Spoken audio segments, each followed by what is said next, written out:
Magandang araw mga idol. Ngayon, magluluto tayo ng my all-time favorite. Pansit bato. Pansit ng Bicol. Napakadali lang lutuin to mga idol. At mabilis lang itong lutuin. Magigisa lang tayo ng mga ricados. Tsaka yung panglahok, adobo. Ito yung kahit walang mga lahok na gulay-gulay mga idol, masarap na siya kasi malasa na yung pansit mismo. Kaya, pero kung mayroon kayong mga gulay na panlahok na sa pagluluto nyo, pwede nyo rin namang isama siya para mas okay.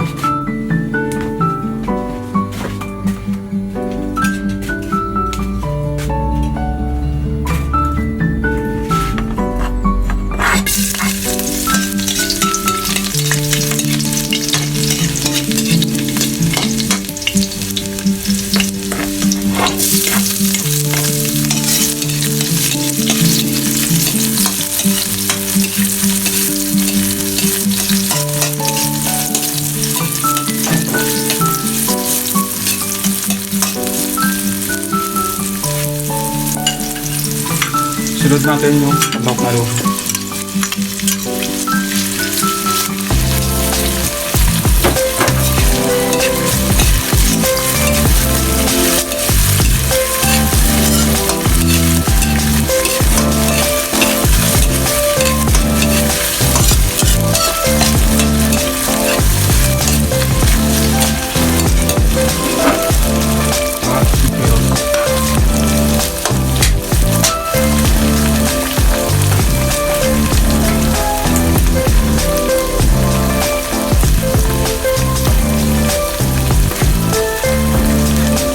Ilan na natin mga idol, paminta.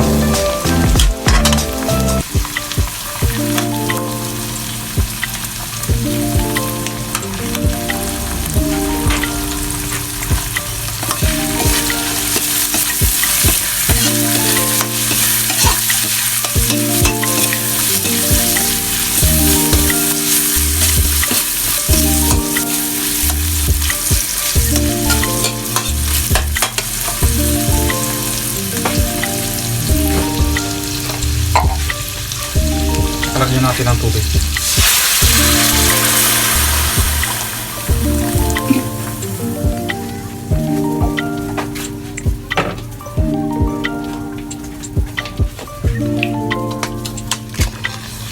Lagyan natin ang toyo.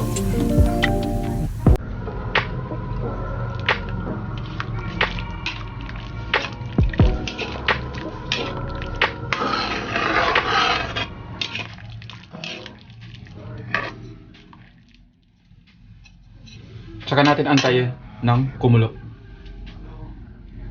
Ayun mga idol, ilagay na natin ang pansit bato.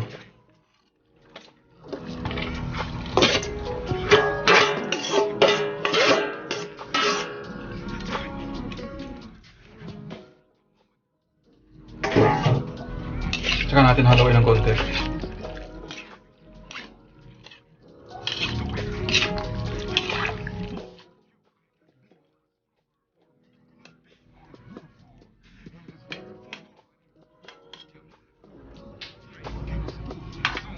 Maya-maya, luto na po yan mga idol.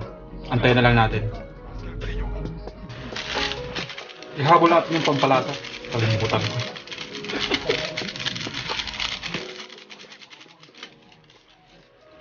Konting halo-halo. Luto na to mga idol. Saglit lang at share na natin.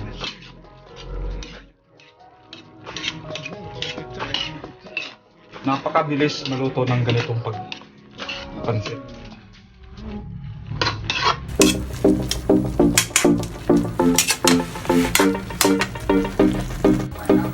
Ayun mga idol, luto na ang ating pansit bato. Pansit Bicol. Ayan, nausok-usok pa. Masarap yan mga idol. Tara, tibog tayo. Thank you for watching the videos. Please like, subscribe, and push the notification bell para lagi kayo updated sa mga susunod na videos na i-upload ko.